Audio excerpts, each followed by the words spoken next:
नमस्ते। जो भारत और चीन हाल ही में संघाई सहयोग संगठन के मंच पर गलबैया करते दिखे थे, वही अब अफ्रीका की धूल भरी जमीन पर आमने सामने हैं। यह भिड़ंत ऐसी जगह हो रही है जहां कभी अमेरिका राज करता था, यूरोप अपनी पकड़ बनाए रखता था, पर आज दोनों ही किनारे कर दिए गए हैं। अफ्रीका वही महाद्वीप जिसे दशकों तक अंधकार का महाद्वीप कहकर अनदेखा किया गया, वही अब दुनिया के सबसे बड़े भू रणनीतिक खेल का अखाड़ा बन चुका है। यहाँ सिर्फ खनिज नहीं, भविष्य की भू राजनीति भी दांव पर लगी है। और इस खेल में भारत अब किसी छोटे खिलाड़ी की तरह नहीं, बल्कि सीना तानकर चीन को चुनौती देने उतरा है। आज हम आपको बताएंगे कि पाकिस्तान के अलावा अफ्रीका में भी भारत एक ऐसा युद्ध लड़ रहा है जिसके बारे में कोई टीवी चैनल बात नहीं करता, एंकर इस पर नहीं बताता है। पर आज आप पूरा मामला देखेंगे और समझेंगे कि कैसे भारत बिना ढोल पीटे, बिना माइक थामे अमेरिका और चीन को पछाड़कर इस मैदान में चीन के लिए सबसे बड़ी चुनौती बन गया है। भारत की यह कहानी अफ्रीका में नई नहीं है, लेकिन इसकी आक्रामकता नई है। बीते दशक में भारत ने अफ्रीका को सिर्फ व्यापार की जगह रणनीतिक साझेदारी के रूप में देखना शुरू किया। 2024-25 में भारत और अफ्रीका का द्विपक्षीय व्यापार पहली बार $100 अरब की सीमा पार कर गया। यह सिर्फ एक आंकड़ा नहीं है, यह उस महाद्वीप में भारत की गहराई से बढ़ती जड़ें दिखाता है जहां लंबे समय तक चीन का एक छत्र राज था। चीन का व्यापार अभी भी $280-290 अरब है, लेकिन उसकी साख खटाई में है।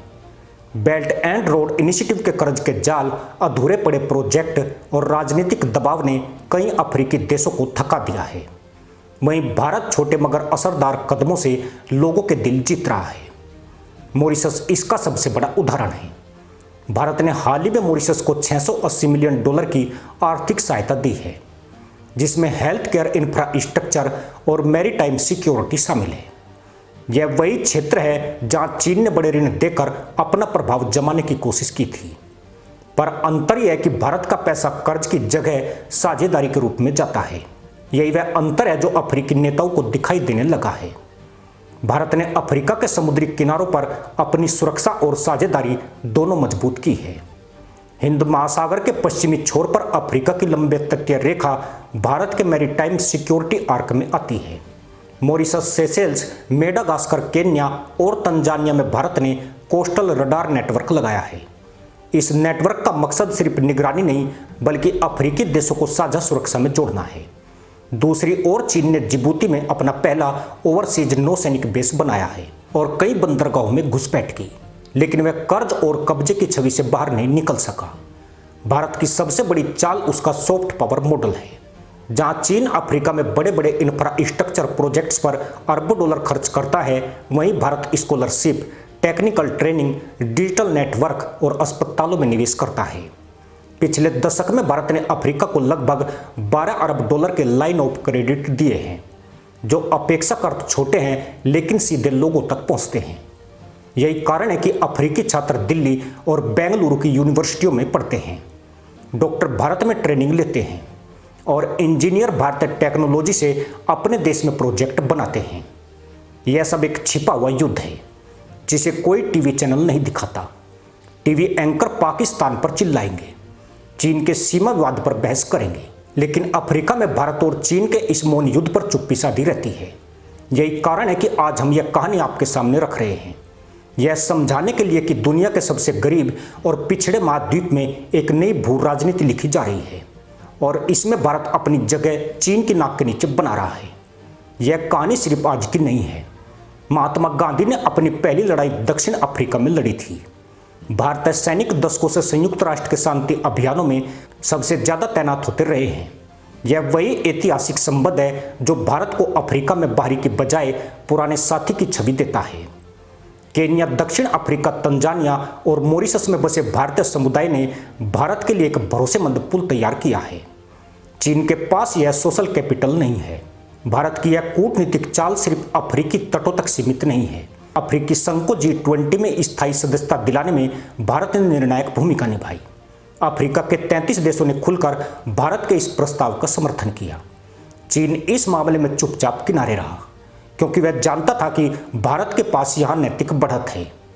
इस पूरे खेल का सबसे दिलचस्प पहलू यह है कि यूरोप और अमेरिका दोनों अफ्रीका से थक चुके हैं।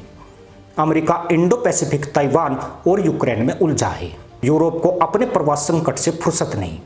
ऐसे में अफ्रीकी देशों को एक नए साझेदार की जरूरत थी और भारत ने वह जगह भर दी। अफ्रीका की धरती पर यह भिड़ंत अब हर सेक्टर में दिख रही है। खनिजों में खासकर कोबाल्ट, लिथियम और दुर्लभ धातुओं में अफ्रीका का महत्व बढ़ा है। चीन ने कांगो में कोबाल्ट खदानों पर पकड़ बनाई है, लेकिन वहां भी भारत छोटे कदमों से प्रवेश कर रहा है। ऊर्जा में भारत ने कई अफ्रीकी देशों के साथ सोलर एलायंस बनाए हैं। रक्षा में संयुक्त अभ्यासों की संख्या 2015 से 2025 तक 3 गुना बढ़ चुकी है। शिक्षा और स्वास्थ्य में भारत के प्रोजेक्ट हर अफ्रीकी राजधानी में पहुंच रहे हैं। यह सब मिलकर एक बड़ा संदेश देता है। भारत ने अफ्रीका में चीन को एक मुकाबला दे दिया है। आंकड़े भले ही अभी छोटे हों, लेकिन प्रभाव और भरोसा भारत के पक्ष में है। यही वजह है कि चीन के थिंक टैंक अब अफ्रीका को लेकर भारत के बढ़ते प्रभाव पर रिपोर्ट लिखने लगे हैं। और अंत में यह कहानी केवल कूटनीति या व्यापार की नहीं है, बल्कि एक नई मानसिकता की है। भारत आज उस आत्मविश्वास के साथ आगे बढ़ रहा है जो पहले नहीं था। अफ्रीका में वह केवल निवेश नहीं कर रहा, बल्कि एक साझेदारी, एक नया भविष्य गढ़ रहा है। और यह सब बिना ढोल पीटे हो रहा है, बिना मीडिया के शोर, बिना प्रचार के। यही भारत की सबसे बड़ी ताकत है। यह सिर्फ अफ्रीका की कहानी नहीं है, यह भारत की कहानी है। कैसे उसने चीन को चुनौती देने के लिए दुनिया के सबसे गरीब महाद्वीप में अपने पैर जमाए, कैसे उसने अमेरिका और यूरोप को पीछे छोड़ दिया, और कैसे उसने यह सब चुपचाप बिना टीवी एंकरों और अखबारों के शोर के कर दिखाया। यही कहानी है जो भारत को 21वीं सदी की भू राजनीति का असली नायक बना रही है। लेकिन यह तो बस शुरुआत है। असली चित्र अफ्रीका के नक्शे पर बने छोटे छोटे बिंदुओं में छिपा है, जहां भारत ने बिना किसी शोर शराबे के अपनी मौजूदगी गहरी कर दी है।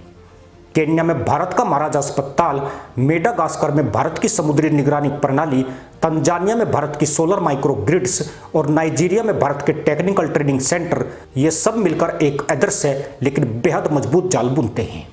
यही वह जाल है जिसे चीन अपने अरबों डॉलर की रेल और रोड से भी नहीं बना पाया।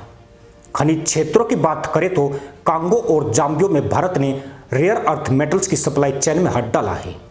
भारत की कंपनियां वहां खनन में हिस्सेदारी ले रही है, खासकर लिथियम और कोबाल्ट में। यह वही संसाधन है जो इलेक्ट्रिक व्हीकल्स और हाईटेक बैटरियों के भविष्य के लिए सबसे महत्वपूर्ण है। चीन ने इन पर वर्षों से कब्जा जमाया हुआ था, लेकिन अब अफ्रीकी सरकारें वैकल्पिक साझेदार ढूंढ रही है। भारतीय कंपनियां उन्हें बिना राजनीतिक शर्तों के निवेश दे रही है, साथ ही लोकल स्किल डेवलपमेंट भी कर रही है। यही वजह है कि इन देशों के नेता दिल्ली में लाल कालीन पर स्वागत किए जाते हैं। इंफ्रास्ट्रक्चर के क्षेत्र में भी भारत अब सिर्फ छोटे छोटे प्रोजेक्ट तक सीमित नहीं है। इथियोपिया में भारत ने सैटेलाइट कम्युनिकेशन प्रोजेक्ट्स और डिजिटल नेटवर्क लगाए हैं। युगांडा में हाइड्रो पावर प्लांट और केन्या में मेडिकल व डिफेंस ट्रेनिंग अकादमी। ये सभी परियोजनाएं चीन के मॉडल से एकदम अलग है।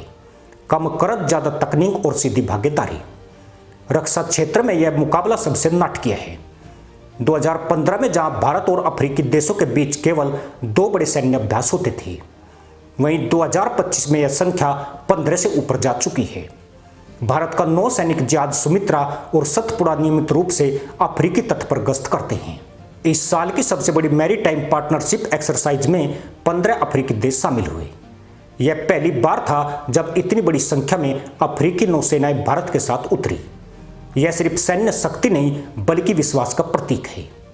सॉफ्ट पावर की बात करें तो अफ्रीकी देशों में भारतीय फिल्में, क्रिकेट और योग उतने ही लोकप्रिय हैं जितने भारतीय डॉक्टर और इंजीनियर।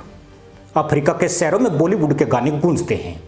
क्रिकेट टूर्नामेंट में भारतीय टीमों के साथ जुड़ाव महसूस किया जाता है। यही सांस्कृतिक जोड़ भारत के लिए स्ट्रेटजिक एसेट है। चीन का सॉफ्ट पावर मॉडल अफ्रीका में सीमित है, क्योंकि उसकी भाषा और संस्कृति का जुड़ाव इतना स्वाभाविक नहीं है। भारत ने अफ्रीका में डिजिटल डिप्लोमेसी का भी कार्ड खेला है। अफ्रीकी देशों के लिए ई विद्या भारती और ई आरोग्य भारती प्रोजेक्ट के तहत लाखों छात्रों को ऑनलाइन ट्रेनिंग और हजारों मरीजों को टेलीमेडिसिन की सुविधा दी जा रही है। यह सब भारत के अपने डिजिटल इकोसिस्टम और आईटी स्किल्स के दम पर संभव हुआ है। अब अमेरिका और यूरोप की बात करें, वे अफ्रीका को देखकर सिर्फ अपने हित गिनते हैं। तेल माइग्रेशन और सुरक्षा, लेकिन भारत उसे अपने रणनीतिक विकास साथी की तरह देख रहा है। इसलिए अफ्रीकी नेताओं के दिलों में भारत के लिए जगह बन रही है। जब अफ्रीकी संघ को G20 में लाने का प्रस्ताव भारत ने रखा तो किसी ने विरोध नहीं किया। चीन चुप रहा, अमेरिका ने धीमे स्वर में समर्थन किया, लेकिन अफ्रीकी नेताओं ने भारत के इस कदम को ऐतिहासिक माना। भारत की यह रणनीति धीरे धीरे चीन की अफ्रीका में बनी मोनोपोली को तोड़ रही है। पहले जहां अफ्रीका के नेताओं को लगता था कि चीन ही एकमात्र विकल्प है, अब वे खुलकर कहते हैं कि भारत का मॉडल ज्यादा भरोसेमंद है। इसी के साथ अनुमति दोस्तों, जय हिंद, वंदे मातरम।